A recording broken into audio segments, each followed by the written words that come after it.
In this video, I want to take a little bit of time to explain the differences between a standard channel, a shared channel, and a private channel, and what to choose, especially because I got some questions from some clients.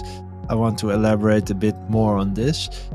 First of all, my name is Paul Kuijsers. I help businesses with Microsoft Teams, SharePoint and Copilot for a living. That is why you can be sure that after watching this video, you will know a lot more about this channel selection.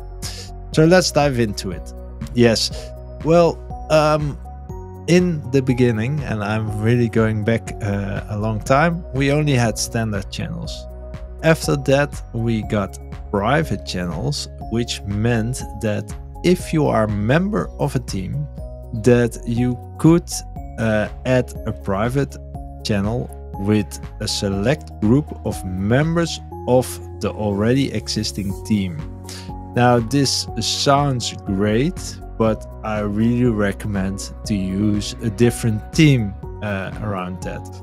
Because what happens in the background is it creates a different SharePoint site and people cannot go back to a normal team again, which is a request we get very often. Now, just to show you how this looks is, let me just create this one. So here I'm going to create a private channel. So I'm going to add the channel, and here I'm going to say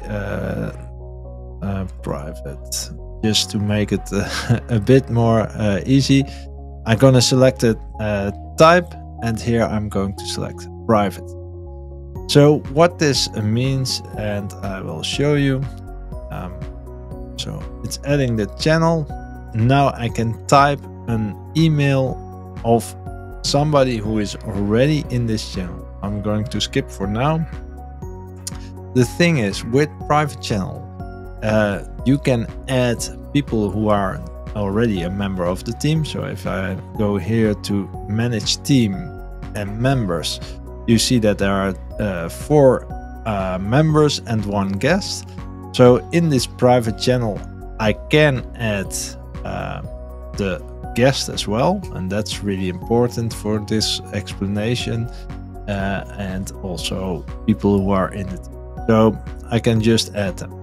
But be aware that no one else knows the existing of this private channel, which can be a problem, especially if you are the owner of a team and your members are creating a private channel. You don't have an overview of it. Having said that, there's another option, and that's called a shared channel. You can see that I already created this shared channel on this icon, so I will do that once more and just add the channel, shared, like shared, and then create. So the major difference between those two channels are the following. In a shared channel, I cannot invite externals unless the other side also accepts shared channels. Now, if you have, for example, a Gmail account, it doesn't work. So that's really a pain, which I hope they solve one time, because I want to invite everybody to my shared channel.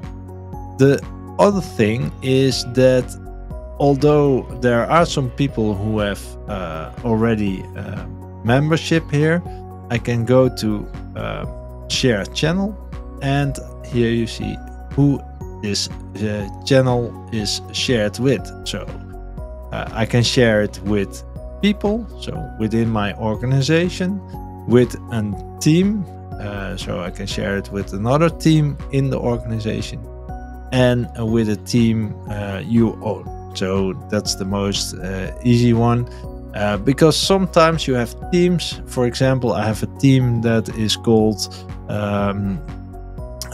internal communication, and I have a team called finance, but we both have a channel that needs information that is exactly the same, I could add a theme to this. And then I could say, okay, I want to have this theme here and I want to add it. So now if we go to this theme here, you will see that this channel private, or canal privé it's called, is also added.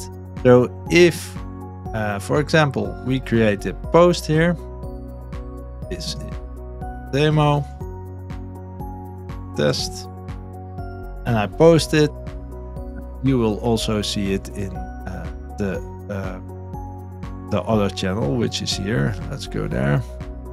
So here you see it also that it's a post. I can directly connect with those people.